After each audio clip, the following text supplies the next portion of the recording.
Hey, Thistlehawk Homestead, how y'all doing?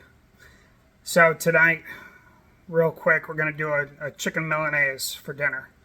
It's late. It's 6:30. We'd like to eat a little bit earlier. Just is what it is. We both get up very early for work. However, that being said, this is kind of a mix of naughty and healthy, if you would. Okay? So that's what we're gonna do. I'm gonna turn it around like I always do, and we're gonna talk about it. All right? All right, so first, the chicken. This is thinly sliced, pre-sliced chicken, if you would. So it's already packaged as thinly sliced. Sorry about that.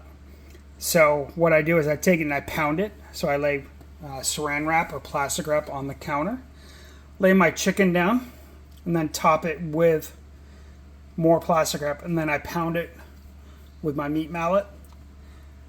All chicken nowadays needs to be pounded. Okay? It absolutely has to be. The hormones and the antibiotics that they're putting in the chicken nowadays, you need to pound it. Otherwise, you're going to get it rubbery spots, and it just, the texture is just not good. Okay? So real up and close. There we go. Look at that. Nice crunch. You can see it. So what I do is I've got this cast iron, canola oil, bring it up to about 350, 375 degrees.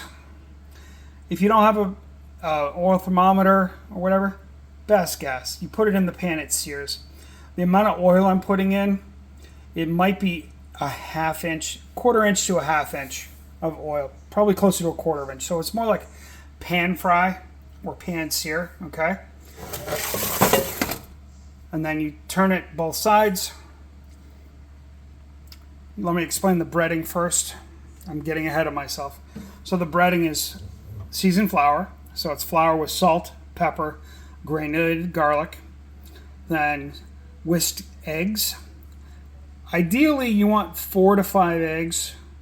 I only had one with this. You can add a little water to it to stretch it. I wanted to do a lot more because I wanted more for the refrigerator for just snacking and extra meals or whatever. So we ended up just doing the 1 egg. So I got this much. And then for this, it's gluten-free pancakes. My wife is gluten-free. So the flour is gluten-free. The breadcrumbs are gluten-free. You can do regular crumbs. It doesn't matter. Regular flour. It doesn't matter. You still want the seasoning on the flour. And in the crumbs, I put a little bit of salt, just because that's your outer taste. So you might be seasoning the chicken itself, but if you get a bland taste at the outset, it's not going to matter. So we cook, I pan sear both sides, and I throw it in the oven at 4 1/4 for about 7-8 minutes. Make sure it's cooked all the way through. For those that want specifics, chicken needs to be cooked to 165 degrees. That's the magic number. I don't care what chicken you're cooking, 165 degrees. Period. End of statement. No questions asked.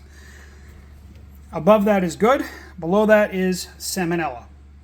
Okay? I remember being told once that every chicken in the grocery store has a level of salmonella. Salmonella will go away if you cook it properly. Other foodborne illnesses, not so much, but salmonella does. Okay? So anyways, this is cooked proper, as you can see by right there. White temp was, I believe it was 186. So it was a little bit over, but that's okay. Now on the side, we have this. So I picked up a package of multicolor grape tomatoes. So we have orange and yellow and red, and I think there's a little green in there as well. Very thinly sliced Vidalia onions, so like almost be able to see through it. Super, super thin. And then I made a vinaigrette to go with it. So the vinaigrette's over here. This is a maple brown mustard lemon vinaigrette. So we used our maple syrup. We used Gulden's brown mustard and lemon juice. The goal of any vinaigrette is you need an emulsifier. So in other words, the mustard or a honey will work as a good emulsifier. The lemon juice, not so much. the syrup not quite as well. So we kind of mix them to get it to work. And then I use olive oil. When you're making a vinaigrette, it's 2 parts oil to 1 part acid. No, it's vinegar, okay? If you're making a balsamic vinaigrette, balsamic vinegar requires a 1 part vinegar to 4 parts oil because it is that pungent and that strong, and it needs that oil to balance it out, okay? So we did this. It was probably about 2 teaspoons mustard, 1/8 of a cup of syrup, maybe 2 tablespoons of lemon juice, and 1/2 a cup of extra virgin olive oil. Not too bad. So then we whisk it in. As you can see, there's an emulsification here. Emulsification is the bonding of the vinegar molecules or the acid molecules to the oil molecules. Now I use the lemon juice to balance this out. So the molecules of the oil are bonded with the molecules of the syrup, held in place by the mustard. I know it sounds technical. It really isn't once you start building vinaigrettes on your own. Or if you don't want to build your own vinaigrette, buy one that you enjoy. It doesn't matter. Okay? I do this because I don't mind doing it. And I like it, and I want certain flavors for this. So for this, it's the tomatoes, the onion, the maple, a little bit of mustard. You don't want that to be the dominant flavor. And then the lemon that's going to cut through all of it. Typical Milanese is tomatoes, lemon, and arugula. Toss together, little olive oil, salt, pepper, done. It goes on top of the chicken. So there's our arugula.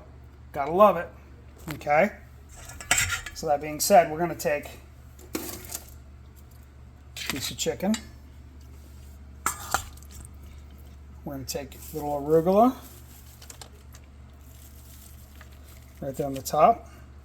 I tend to like it off the side, because I do like it crispier. And that's right over the top, okay? Now, if you want a little bit more vinaigrette, you take your bowl of vinaigrette. Just give it a drizzle, okay? That's chicken Milanese, folks, okay? And honestly, that's delicious. Thanks for tuning in to Thistlehawk Homestead. I'm hoping to have some more stuff this weekend for you. We just harvested our garlic scapes, and we got some from a friend. So game on.